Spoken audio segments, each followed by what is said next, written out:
की गली नाम के इलाके में हुआ। आतंकी हमले के बाद जम्मू राजौरी पुंछ राजमार्ग पर बढ़ा दी गई है सुरक्षा बलों द्वारा राजौरी सेक्टर के डेरा की गली के वन क्षेत्र में तलाशी अभियान जारी।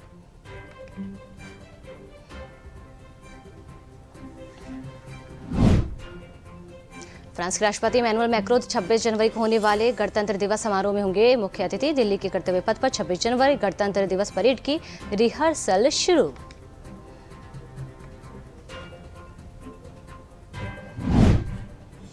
चार दिसंबर से शुरू हुआ 7वीं लोकसभा का 14वां सत्र निर्धारित समय से एक दिन पहले अनिश्चितकाल के लिए हुआ स्थगित। सत्र के दौरान 12 सरकारी विधेयक पेश किए गए और 18 बिल हुए पास।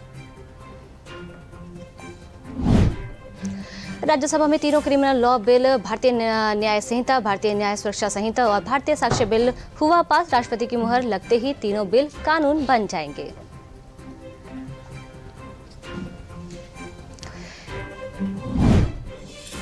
तीनों क्रिमिनल लॉ बिलों पर चर्चा के बाद केंद्रीय गृह मंत्री अमित शाह ने दिया जवाब। कहा कि इस कानून के लागू होने पर तारीख पर तारीख का जमाना जाएगा। 3 साल के अंदर ही किसी भी पीड़ित को मिलेगा न्याय।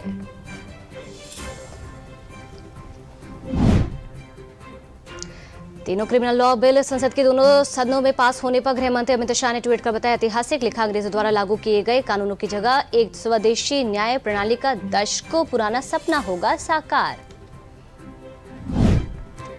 संसद भवन में घुसकर हंगामा करने की पूरी प्लानिंग बनाने वाले कथित मास्टरमाइंड ललित झा की आज फिर होगी कोर्ट में पेशी। दिल्ली पुलिस की टीम ने बिहार के दरभंगा स्थित उसके घर जाकर घर वालों से की लंबी पूछताछ। संसद में सुरक्षा चूक मामले के सभी 6 आरोपियों को होगा साइकोलॉजिकल टेस्ट। सीबीआई की फोरेंसिक लैब और फोरेंसिक साइंस लेबोरेटरी में उनकी आदतें और रूटीन पर रखी जाएगी नजर। संसद के शीतकालीन सत्र के दौरान विपक्ष के रवैये पर केंद्रीय मंत्री अनुराग सिंह ठाकुर ने कई सवाल खड़े किए। उपराष्ट्रपति का अपमान करना बताता है विपक्ष का स्तर कितना गिर चुका है। लोकसभा चुनाव 2024 की तैयारियों को लेकर भाजपा ने आज बुलाई high level meeting. Delhi Bhajpa मुख्यालय में भाजपा के राष्ट्रीय अध्यक्ष जेपी नड्डा करेंगे मीटिंग की अध्यक्षता।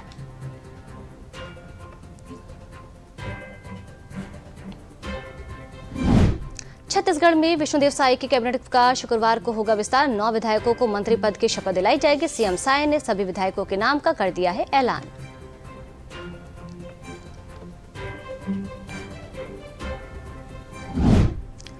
पंजाब के पूर्व सीएम बेअंत सिंह की हत्या मामले में मौत की सजा पा चुके बलवंत सिंह राजोआना पर गृह मंत्री अमित शाह ने लोकसभा में दिया जवाब। कहा, जिसे गलती का एहसास ही नहीं उसे किस बात की माफी।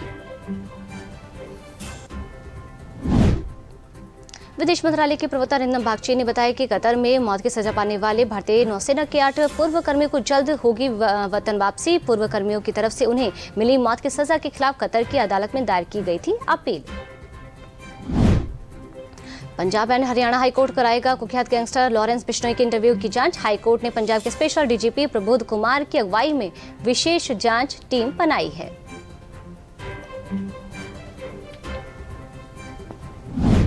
पंजाब के कैबिनेट मंत्री अमन अरोड़ा सहित 9 लोगों को सुनाम कोर्ट ने सुनाई 2 साल की कैद की सजा। अमन अरोड़ा पर उनके जीजा राजिंदर दीपा ने घर में घुसकर हमला करने का लगाया था आरोप। संसद के शीतकालीन सत्र के दौरान 146 सांसदों के निलंबन के विरोध में आज सड़कों पर उतरेंगे विपक्षी गठबंधन के नेता। कांग्रेस अध्यक्ष मल्लिकार्जुन खड़गे, राहुल गांधी और गठबंधन के अन्य सदस्य दिल्ली के जंतर मंतर पर करेंगे विरोध प्रदर्शन। चुनाव आयोग ने दिव्यांगजनों का सम्मान बढ़ाने के लिए राजनीतिक दलों को जारी की गाइडलाइन। दिशा निर्देशों का उल्लंघन करने पर हो सकती है 5 साल तक की कैद।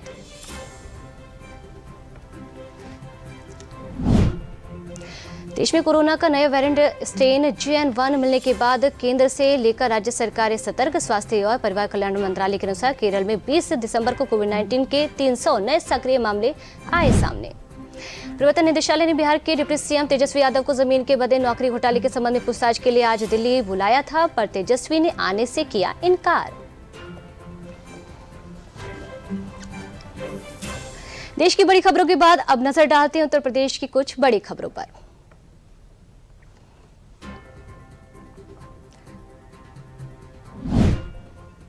प्रदेश के विभिन्न जिलों में लगाई जा रही महापुरुषों की प्रतिमाएं। मुरादाबाद में कल सीएम योगी चौधरी चरण सिंह की जन्म शताब्दी पर उनकी 51 फीट ऊंची प्रतिमा का करेंगे अनावरण। वाराणसी जिला जज की अदालत ने ज्ञानवापी परिसर के सर्वेक्षण की सीलबंद रिपोर्ट खोलने और पक्षकारों को रिपोर्ट उपलब्ध कराने पर सुनवाई टाल दी। अगली तारीख 3 जनवरी तय की गई है। अयोध्या राम मंदिर के प्राण प्रतिष्ठा से पहले रामलला के लिए माता जानकी के मायके से भेंट आएंगी। 15 जनवरी को मिथिलांचल से पान, पाग और मखाना रामलला को भेंट किया जाएगा। इसके साथ अन्य चीजें भी होंगी। राम मंदिर प्राण प्रतिष्ठा में 100 विमानों से अयोध्या पहुंचेंगे मेहमान। सीएम योगी ने कहा 22 जनवरी विशेष दिन है, विशिष्ट मेहमान आएंगे, किसी को असुविधा ना हो।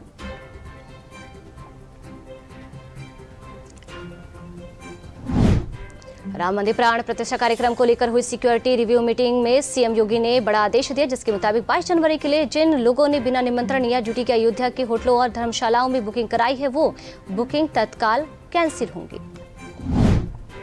16 जनवरी से 25 जनवरी तक अयोध्या में भारी लोगों का प्रवेश वर्जित। बिना राम जन्मभूमि क्षेत्र ट्रस्ट के निमंत्रण पत्र अथवा ड्यूटी के अयोध्या में नहीं कर सकेगा कोई प्रवेश।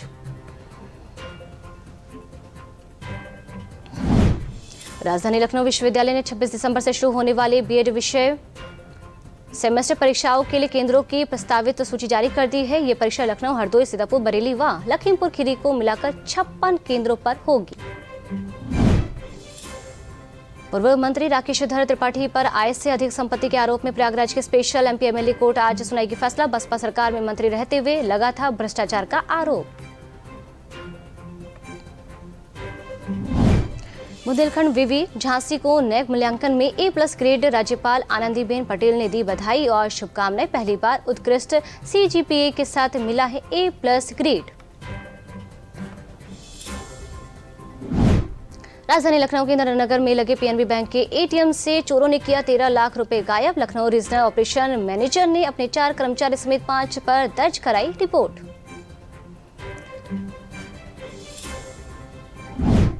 शिखर पान मसाला के कानपुर के TP नगर यूनिट में GST की टीम ने छापेमारी की। GST के असिस्टेंट कमिश्नर की अगुवाई 15 से 20 सदस्यीय टीम ने GST चोरी की कई सूचनाओं पर की छापेमारी।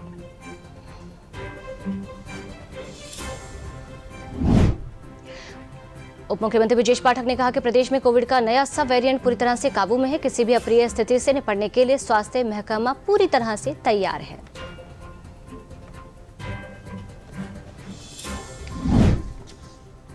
रायबरेली में प्रसाद खाकर 72 लोग हुए बीमार। खाद्य विभाग की टीम ने सामग्री का सैंपल लिया। सैंपल जांच के लिए भेजा गया। पंचामृत बनाने के लिए कई लोगों से ली गई थी सामग्री।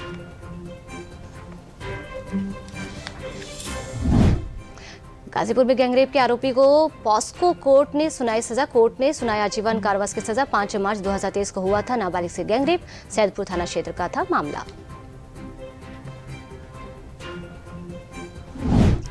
संजीव कुमार सिंह प्रदूषण नियंत्रण बोर्ड के सदस्य सचिव बने। 2015 बैच के IFS अफसर हैं संजीव कुमार सिंह। प्रदूषण नियंत्रण बोर्ड के अजय शर्मा का चार्ज हटाया गया। अजय शर्मा अब मेंबर सेक्रेटरी पद पर नहीं रहेंगे।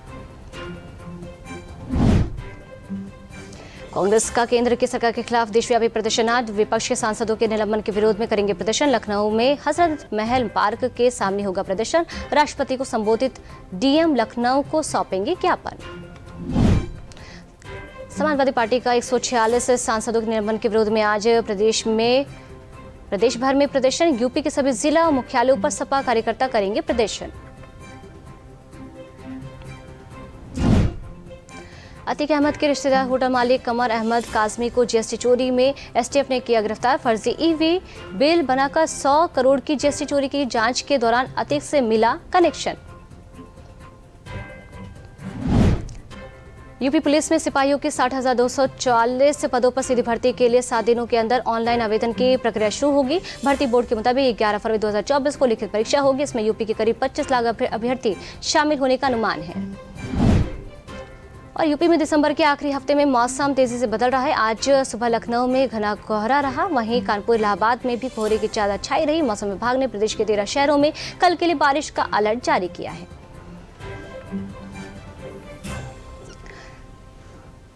सुपरफास्ट 100 में अब देखते हैं देश के विभिन्न प्रदेशों की बड़ी खबरें।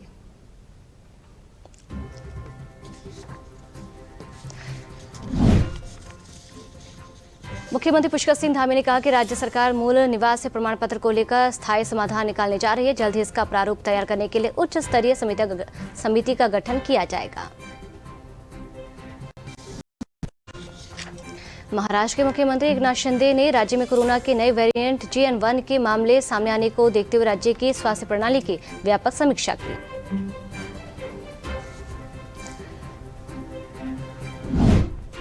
मध्य प्रदेश के मुख्यमंत्री मोहन यादव ने दिल्ली में राज्य के सांसदों से मुलाकात की और कहा कि हम सब मिलकर मध्य प्रदेश की बेहतरी के लिए काम करेंगे।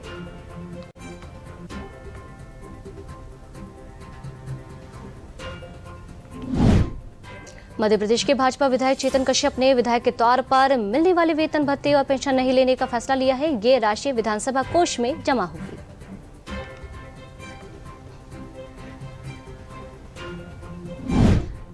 मुख्यमंत्री हेमंत सोरेन ने कहा कि हमारी सरकार बनने के 1 घंटे बाद से ही विपक्ष से गिराने की योजनाएं बनाने लगा, लेकिन हमारी सरकार न केवल अपना कार्यकाल पूरा करेगी बल्कि अगली सरकार भी हम बनाएंगे। तिरुवनंतपुरम में स्टूडेंट फेडरेशन ऑफ इंडिया के कार्यकर्ताओं ने केरल के राज्यपाल आरिफ मोहम्मद खान के काफिले को काले झंडे दिखाए। कार्यकर्ताओं को पुलिस ने हिरासत में लिया।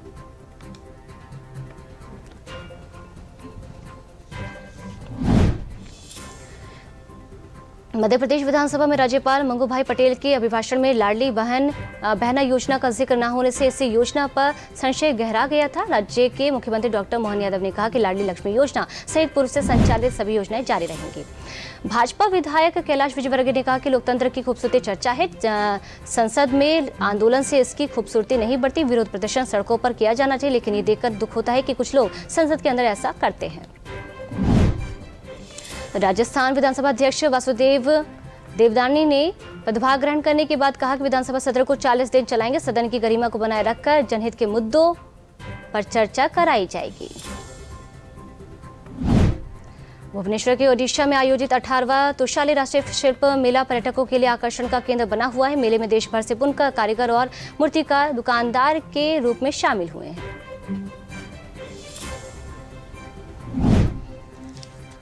और कई राज्यों में कोविड के नए वेरिएंट केस आने के बाद देहरादून में स्वास्थ्य विभाग अलर्ट मोड पर है। सरकारी अस्पतालों में सतर्कता के बाद निजी अस्पतालों को सीएमओ की ओर से अलर्ट रहने को कहा गया है।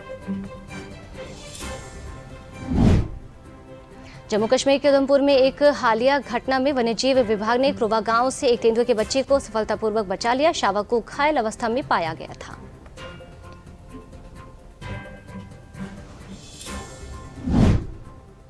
कूनो नेशनल पार्क के बाड़े से मादा चीता वीरों को स्वास्थ्य परीक्षण करने के बाद खुले जंगल में छोड़ा गया। मादा चीता वीरा को कूनो के नया गांव वन क्षेत्र में छोड़ा गया है।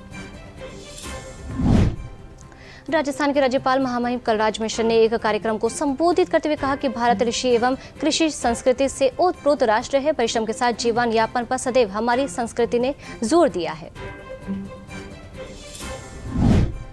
हरियाणा के कुरुक्षेत्र में आयोजित अंतर्राष्ट्रीय गीता महोत्सव में भाजपा राष्ट्रीय अध्यक्ष JP नड्डा ने कहा कि हमें इस बात का गर्व है कि आज अंतर्राष्ट्रीय गीता महोत्सव के माध्यम से हमने भारतीय ग्रंथ व इतिहास को फिर से जागृत करने का प्रयास किया है। आंध्र प्रदेश के पश्चिम गोदावरी जिले के नल्ला जल्ला इलाके में गैस सिलेंडर में धमाका होने के बाद आग लग गई। आग ने 15 झोपड़ियों को अपनी चपेट में ले लिया।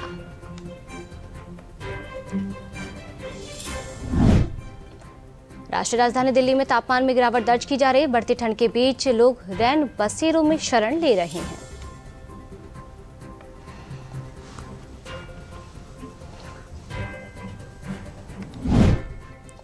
हरियाणा पंजाब में ठंड से लोगों का जनजीवन अस्त व्यस्त है। तापमान में लगातार गिरावट जारी है। लोग ठंड से बचने के लिए अलाव का सहारा ले रहे हैं।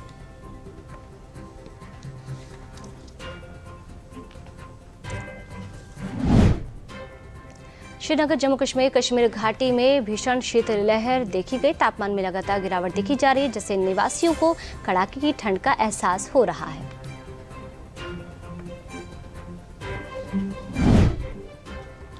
झारखंड गोइलकेरा थाना क्षेत्र के अंतर्गत मनोहरपुर और गोइलकेरा के बीच रेलवे ट्रैक को बीती रात नक्सलियों ने उड़ा दिया। प्रशासन की तरफ से मरम्मत का काम जारी है।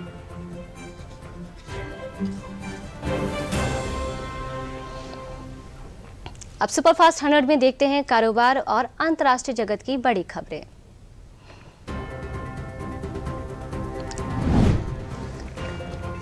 केंद्र सरकार ने पैन आधार को देरी से लिंक कराने वालों से अब तक 2125 करोड़ रुपए पेनल्टी की वसूली की है। 30 जून 2023 मुफ्त में पैन आधार लिंक करने की आखिरी तारीख थी।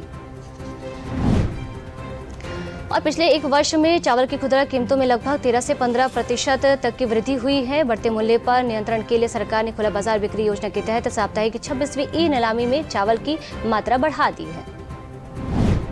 पिछले महीने नवंबर में कृषि श्रमिकों के लिए खुदरा मुद्रास्फीति कुछ खाद्य पदार्थों की कीमतें बढ़ने से बढ़कर 7.37% हो गई। इसके अतिरिक्त कृषि श्रमिक मुद्रास्फीति बढ़कर 7.13% हो गई है। ऑनलाइन खरीदारी को सुरक्षित बनाने के लिए भारतीय रिजर्व बैंक ने card on file tokenisation creation facility की सुविधा शुरू की है। सुविधा की मदद से ग्राहक आसानी और सिक्योरिटी के साथ ऑनलाइन शॉपिंग कर सकते हैं। गुरुवार 21 दिसंबर 2023 को निवेशकों से पैसा जुटाने के लिए आईपीओ लेकर आई 3 कंपनियां happy forging, credo brands marketing limited और आरबीजेड ज्वेलर्स के आईपीओ को जोरदार रिस्पांस मिला है। इस आईपीओ की लिस्टिंग 27 दिसंबर को होगी। अडानी फैमिली ग्रीन एनर्जी की अगले साल 2024 में $1.2 बिलियन डॉलर की बॉन्ड मैच्योर होने वाली है। कंपनी ने इसकी फाइनेंसिंग करने की तैयारी अभी से शुरू कर दी है। घरेलू बाजार में गेहूं, चावल, चीनी की कीमतों में जारी तेजी पर लगाम लगाने के लिए भारत सरकार ने इस खाद्य वस्तुओं के एक्सपोर्ट पर रोक लगा दिया है। इस निर्णय के चलते वित्त 2023-24 के दौरान 4 से 5 बिलियन डॉलर एक्सपोर्ट में कमी आ सकती है। पैसों की तंगी से जूझ रही स्पाइस जेट को बड़ी राहत मिली है। मुंबई के कारोबारी हरिहर और प्रीति महापात्रा ने इस एयरलाइन में लगभग 1100 करोड़ रुपए का निवेश करने का फैसला किया है। रॉयल एनफील्ड की new generation Himalayan 450 adventure bike 1 जनवरी से महंगी हो जाएगी। कंपनी ने 24 नवंबर को गोवा में हुए अपने एनुअल बाइकिंग इवेंट मोटोवर्स 2023 में इसे 2.69 लाख रुपए की इंट्रोडक्टरी प्राइस में लॉन्च किया था। ट्रायम्फ मोटरसाइकिल ने डेटोना 660 स्पोर्ट टूरर बाइक का टीजर जारी किया है। कंपनी भारत सहित ग्लोबल मार्केट में इस बाइक को 9 जनवरी को लॉन्च करेगी। ये एक मिडिल वेट स्पोर्ट बाइक होगी। चेक रिपब्लिक की चार्ल्स यूनिवर्सिटी में गुरुवार रात फायरिंग हुई। प्रयाग पुलिस के मुताबिक 15 स्टूडेंट्स मारे गए हैं, 30 घायल हैं। इनमें से 13 की हालत गंभीर है। हमलावर के भी मारे जाने की खबर है। सिंगापुर में कोविड-19 के मामले में लगातार बढ़ोतरी दर्ज की जा रही है। पिछले सप्ताह कोरोना के 763 नए मामले सामने आए थे। वहीं अब मामले बढ़कर 965 हो चुके हैं। पाकिस्तान में बलूच युवाओं की हत्या के खिलाफ प्रदर्शन कर रहे 200 बलूच प्रदर्शनकारियों को पुलिस ने जबरन हिरासत में लेकर अज्ञात स्थान पर ले गए। गिरफ्तार प्रदर्शनकारियों में प्रमुख नेता महरंग बलूच भी शामिल हैं। ईरान समर्थित हुती विद्रोहियों ने लाल सागर से होकर इजरायल जाने वाले जहाजों को निशाना बनाने की धमकी दी है, जिसके चलते यमन के हुती विद्रोहियों को करारा जवाब देने के लिए 20 से अधिक देश अमेरिका के नेतृत्व वाले गठबंधन में शामिल हो गए हैं। अमेरिका के कैलिफोर्निया में एक शख्स की कार हाईवे की रेलिंग तोड़ पहाड़ी पर गिर गई, जिसके बाद उसे हेलीकॉप्टर के जरिए एयरलिफ्ट किया गया। दरअसल पहाड़ी पर शख्स फंस गया था। गाजा में हमास के खिलाफ लड़ रहे एक इजरायली सैनिक पर गोली चली, लेकिन गोली सीधे जाकर सैनिक के आईफोन पर लग गई। फोन ने गोली की रफ्तार को पूरी तरह रोक दिया, जिसकी वजह से सैनिक की जान बच गई। और दक्षिण चीन सागर में चीन और फिलीपींस का टकराव बढ़ गया। रिपोर्ट के मुताबिक चीन के विदेश मंत्री वांग यी ने फिलीपींस के विदेश मंत्री एनरिक मेनोलो को वार्निंग देते हुए कहा कि फिलीपींस अपनी सिक्योरिटी के लिए बाहरी देश के भरोसे नहीं रहना चाहता है। ईरान सरकार ने दुनिया के तमाम ह्यूमन राइट्स संगठन की मांग को ठुकराते हुए एक महिला को फांसी पर लटका दिया। मानवाधिकार संगठनों ने समीरा सब्जियान को चाइल्ड ब्राइड या बालिका वधू बताया है। अफ्रीकी देश गिनी की राजधानी कोनार्की में कुछ दिनों पहले एक तेल टर्मिनल पर विस्फोट हो गया। इस विस्फोट के बाद 23 लोगों के मारे जाने और घायलों की संख्या 241 होने की आशंका बताई जा रही है। अमेरिका के न्यू जर्सी से लापता हुई 29 वर्षीय भारतीय छात्रा मयूषी भगत के बारे में जानकारी देने वाले को FBI ने $10,000 इनाम देने की घोषणा की है। मयूषी के परिवार ने 1 मई 2019 को उसके लापता होने की सूचना दी थी।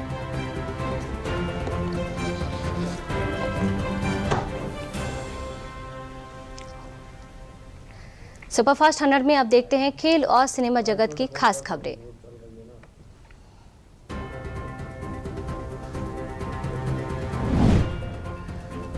भारत ने साउथ अफ्रीका के खिलाफ वनडे सीरीज 2-1 से की अपने नाम। टीम ने तीसरे और निर्णायक मुकाबले में मेजबान टीम को 78 रन से हराया। संजू सैमसन ने जड़ा शानदार शतक।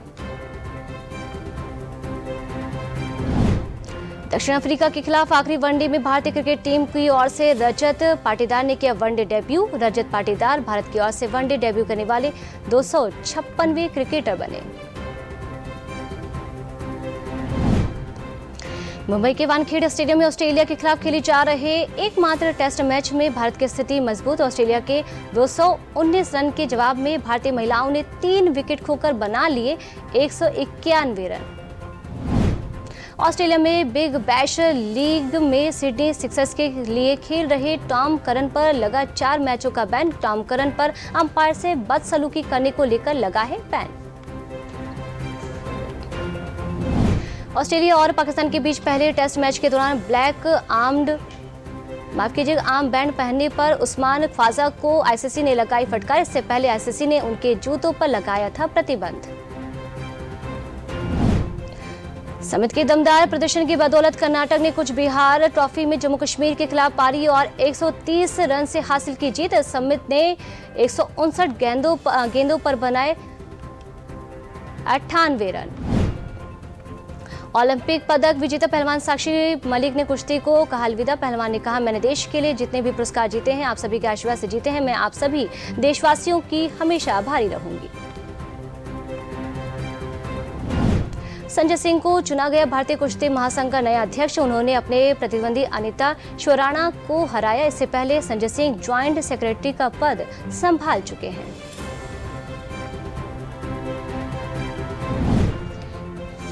भारतीय कुश्ती महासंघ की नवनिर्वाचित संस्था ने भूपेंद्र सिंह बाजवा के नेतृत्व वाले तदर्थ पैनल द्वारा लिए गए सभी फैसलों को किया रद्द।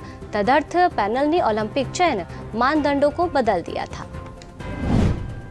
हरियाणा के ओलंपियन बॉक्सर विजेंद्र सिंह ने पॉलिटिक्स से तौबा कर यूटर्न ले लिया है। उन्होंने कहा कि राम राम का मतलब संन्यास नहीं, हम सब आपस में राम राम करते हैं। ऐसे ही मैंने राजनीति को राम राम किया है। एक्टर प्रोड्यूसर अरबाज खान 56 की उम्र में दोबारा शादी करेंगे। मेकअप आर्टिस्ट शूरा खान के साथ 24 दिसंबर को बंध सकते हैं शादी के बंधन में। शाहरुख खान की मच अवेटेड फिल्म डंकी सिनेमाघरों में रिलीज हो चुकी है। डंकी के फर्स्ट डे फर्स्ट शो के लिए फैंस दीवाने नजर आए। मूवी के फर्स्ट रिव्यूज अच्छे हैं। फैंस का मानना है कि एक्टर की फिल्म भी सुपरहिट जाएगी। दिल्ली उच्च न्यायालय ने एक्ट्रेस जैकलिन फर्नांडिस की याचिका पर जारी किया नोटिस। याचिका में 200 करोड़ के मनी लॉन्ड्रिंग मामले में केस रद्द करने की मांग। 29 जनवरी को होगी सुनवाई।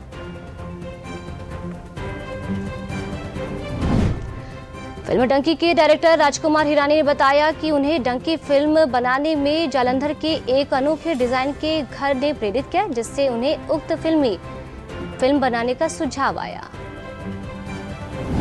सलार और डंकी के स्क्रीन बंटवारे पर पिछले कई दिनों से चल रहा विवाद हुआ खत्म। साउथ के तीनों मल्टीप्लेक्स चेन सलार को 70% स्क्रीन देंगे, जबकि नॉर्थ में सलार और डंकी के बीच बराबर का बंटवारा होगा। फिल्म सैम बहादुर के प्रोडक्शन डिजाइनर सुब्रत चक्रवर्ती और अमृत रे ने बताया प्रोडक्शन डिजाइन का बजट तकरीबन 15 से 17 करोड़ के बीच होगा। पूरी फिल्म 17 शहर में 40 लोकेशंस पर 110 दिनों में शूट हुई। और रामपुर के एमपी एमएलए कोर्ट ने अभिनेत्री और पूर्व सांसद जयप्रदा की गिरफ्तारी के आदेश दिए। कोर्ट ने आचार संहिता उल्लंघन के मामले में 6ठी बार जारी किया गैर जमानती वारंट।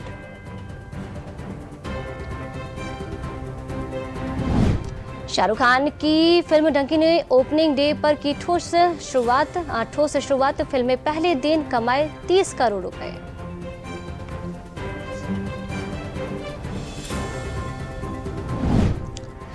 और प्रभास की फिल्म सलार आज सिनेमाघरों में हुई release. KGF director Prashanth Neel के डायरेक्शन में बनी मूवी लेकर फैंस में जबरदस्त क्रेज देखने को मिल रहा है। फिल्म एनिमल में पटकथा लेखक के रूप में क्रेडिट न देने के लिए निर्देशक संदीप रेड्डी वांगा की आलोचना की। गजल धालीवाल इंस्टाग्राम हैंडल पर एक स्क्रीनशॉट साझा कर की है आलोचना।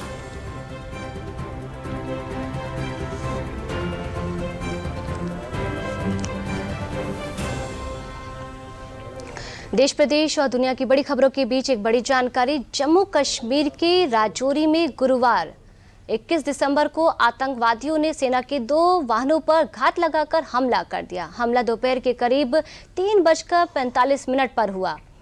हमला दोपहर करीब 3:45 पर हुआ है। ये जानकारी आप तक पहुंचा रहे हैं। हमले में 5 जवान शहीद हो गए। गुरुवार तक 4 जवानों के शहीद होने की खबर थी, लेकिन हमले में गंभीर रूप से घायल एक जवान ने आज दम तोड़ दिया।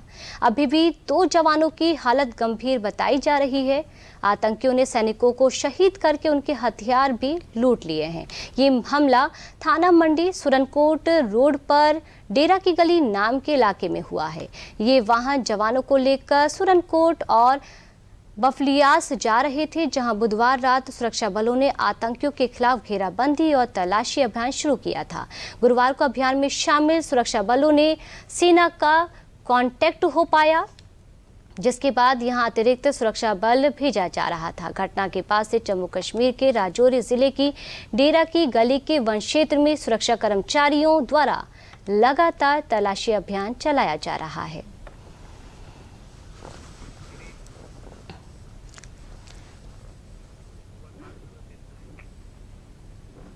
सुपरफास्ट 100 में मेरे साथ फिलहाल के लिए इतना ही। नमस्कार।